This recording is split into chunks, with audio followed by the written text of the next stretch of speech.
paano maging matatag ang iyong pader. Kung ito ay lalagyan niya lang naman ng mga gagawin yung gate, so ito lalagyan niyo ng graba na may haling semento. Ayan. At syempre, kailangan kong maghukay din, lagyan ng hukay.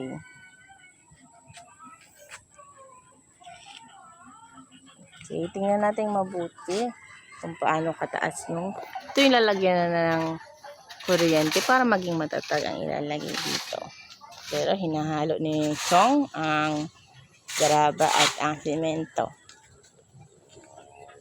Ayan.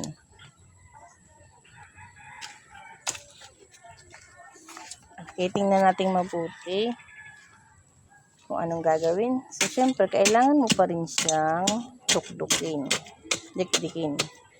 Yan, may dikdikin pa siya.